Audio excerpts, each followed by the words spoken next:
पूछता हूं।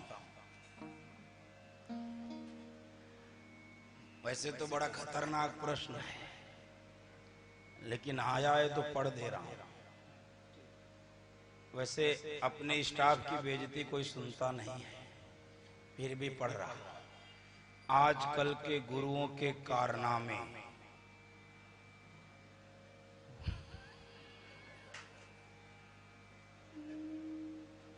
हाँ, मुझे कोई हेजिटेशन नहीं पढ़ने में, मुझे कोई संकोच नहीं, पूरी दुनिया देख रही है, लाइव चल रही कथा।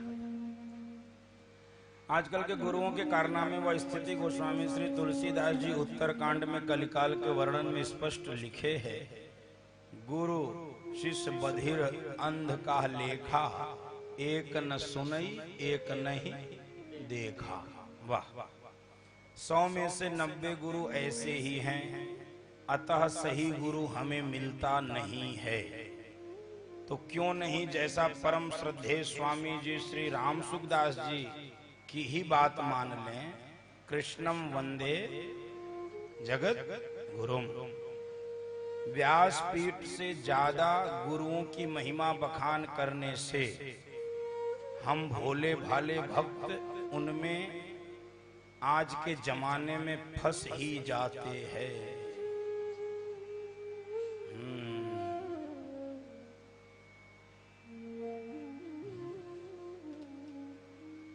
अगर हंसे तो फंसे। तो आपका प्रश्न समीचीन है, आपका प्रश्न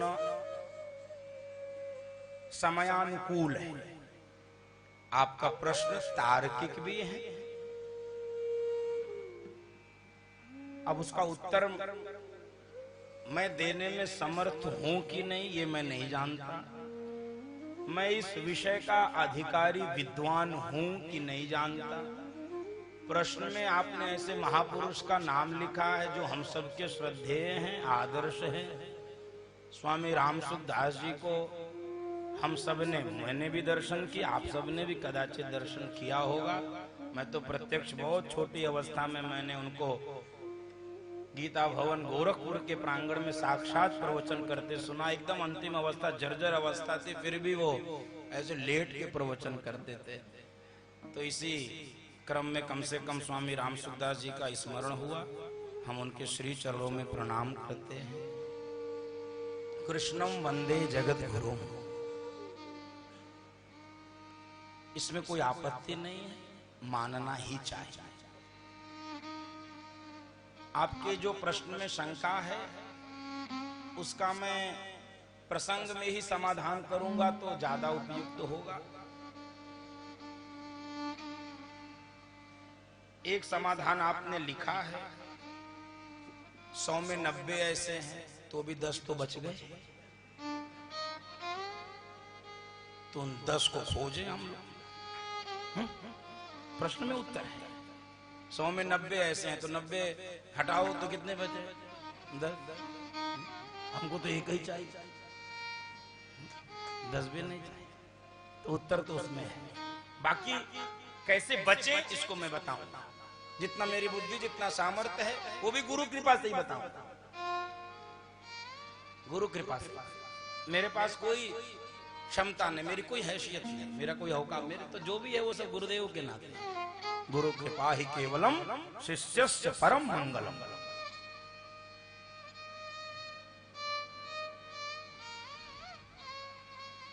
सावधानी का बोर्ड सड़क पर यत्र तत्र लगा रहता है, फिर भी लोग जाके एक्सीडेंट कर जाते हैं।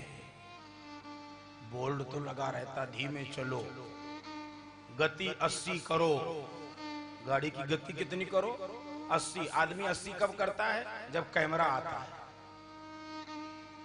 बड़े हाईवे पे चलो, एक्सप्रेस वे पे, तो आदमी 140 चलता है। जब कैमरा से चालान कटने का डर होता तब कितना करता है? हाँ। तो सावधानी के सूत्र इन्हीं ग्रंथों में दिए गए, हम उन पर विचार करें। इतना तय मानिए, बिना गुरु के बेड़ा पार नहीं हो सकता, इसमें कोई संशोधन नहीं हो सकता। हम माने न माने हमारी मर्जी, लेकिन बिना गुरु के गुरु बिन भवनिधि तरहीन। अब गुरु कौन होना चाहिए ये समय पर हम बताएंगे। एक प्रश्न और पढ़ दे रहा हूं, उसका भी उत्तर दूंगा। यहां पर एक श्रीनाथ जी का मंदिर है, वहां पर कृष्ण के अलावा राम, हनुमान, शिव के भजन गाने पर आपत्ति करते हैं। क्या हमारे सनातन धर्म के लिए ऐसी अज्ञानता सही है? ऐसे निर्णय हमारे लिए आत्मघाती हैं? कितने हैं? निश्चित हैं, निश्चित हैं। हम अपने ही कर्मों से अपनी सनातन संस्कृति की शक्ति व ताकत को कमजोर कर रहे हैं, अपने ही आचरण से, अपने ही व्यवहार से, अपने ही अज्ञानता से। ये कितनी अज्ञानता है, कितनी अज्ञानता। जिस अज्ञानता के लिए, जिस शैव और वैष्णवों के युद्ध के कारण बाबा तुलसी को उसकी एकात्मता स्थापित करनी पड़ी। गंभीर बात बोल रहा हूं, ध्यान से सुनो। शिव और विष्णु ये लड़ते थे, उनके उपासक लड़ते थे।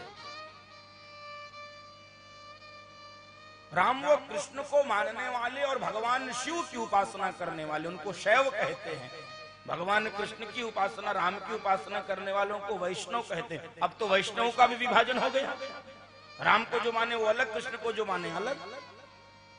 यह ज्ञानता नहीं है तो और क्या है? यह ज्ञानता नहीं है तो और क्या है?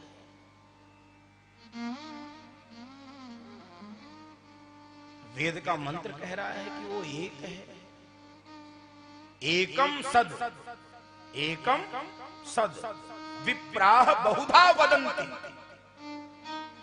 सत्य एक है, उसको अलग अलग प्रकार से कहा जाता है, लेकिन जब भी कहा जाएगा तो उसी सत्य के बारे में कहा जाएगा। अंतर क्या है समझिए, यहीं पर समझा दे रहा हूं। आकाश से जल गिरता है, आकाश से जल, जल तो और कहीं से नहीं आता, आकाश से ही आएगा। लेकिन विभिन्न मार्गों से होता हुआ, समुद्र से, नदी से, झील से, नहर से, नाले से, नल से, कहीं से भी फिर आवे, अंत में कहां जाएगा?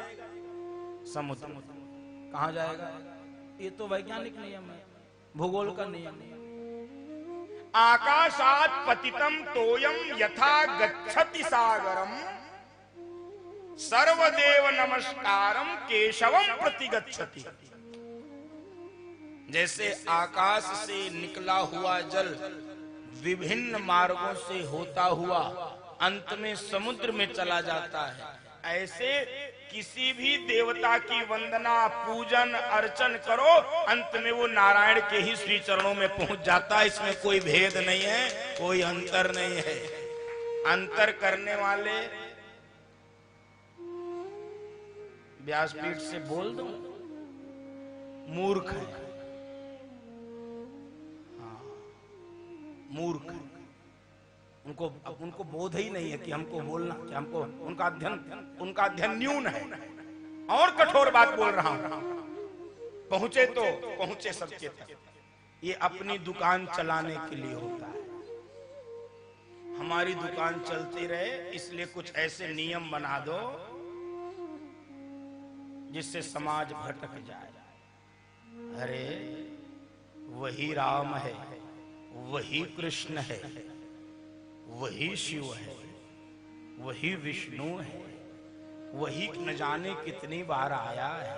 और सुनो भाई, पढ़े लिखे लोग भले इस पे बहस करें, गांव की जो कम पढ़ी लिखी माताएं होती हैं वो कभी बहस नहीं करती, कभी नहीं करती।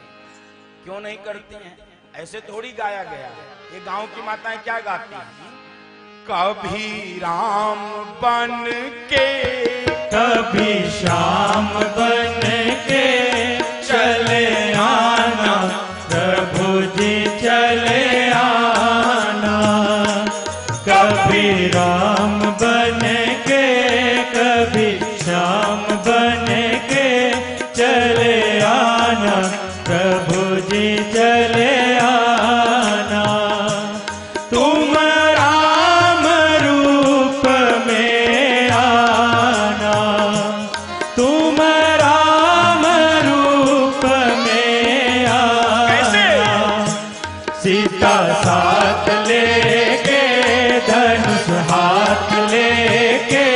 चले आना, प्रभु जी चले आना। सीता साथ लेके, धनुष हाथ लेके, चले आना, प्रभु जी चले आना। तुम श्याम रूप में आना, तुम श्याम रूप में आना। राधा साथ लेके, मुरली हाथ लेके, चले आना, प्रभु जी चले आना। राधा साथ लेके, मुरली हाथ लेके, चले आना, प्रभु जी चले आना। मेरा एक निवेदन है, देखो राम, शिव, कृष्ण अथवा शक्ति, इनके परस्पर यदि कोई विरोध करता है तो मेरा निवेदन तो यही है, वहां जाना ही बंद कर दो, वो अपने आप दुकान बंद हो जाएगी। इससे हमारा धर्म कमजोर होता है।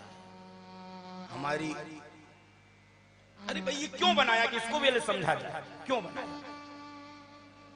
जैसे विद्यार्थी अपने रुचि के अनुसार और अपनी क्षमता के अनुसार विषय का चुनाव करता है, अपनी क्षमता और अपनी रुचि, सामर्थ्य, अपनी ताकत कि क्या चुनाव करता है कि हम गणित पढ़ेंगे, कि रसायन विज्ञान पढ़ेंगे, कि भौतिक शास्त्र पढ़ेंगे, अथवा तो हिंदी, संस्कृत, अंग्रेजी पढ़ेंगे, अथवा तो इतिहास पढ़ेंगे, भूगोल पढ़ेंगे, समाजशास्त्र पढ़ेंगे, अथवा तो मनोविज्ञान पढ़ेंगे, अथवा तो इंजीनियरिंग करेंगे, अथवा तो डॉक्टरी करेंगे, अथवा तो मैनेजमेंट की पढ़ाई करेंगे, अथवा तो अन्य किसी भी विधा की पढ़ाई करेंगे। ये चुनाव कौन करता है? विद्यार्थी। किस आधार पर? अपने रुचि और अपनी क्षमता। जैसे भोजन का चुनाव अपने रुचि और अपने स्वास्थ्य के अनुरूप ही किया जाता है। ये हमारे ऋषियों ने, हमारे महापुरुषों ने, हमारे वैदिक आचार्यों ने ये हम सबको इतना सरल किया है, सरल। बाबा तुलसी लिखते हैं विनय पत्रिका में, प्रीति प्रतीत जहां जाकी तह ताको काज सरो।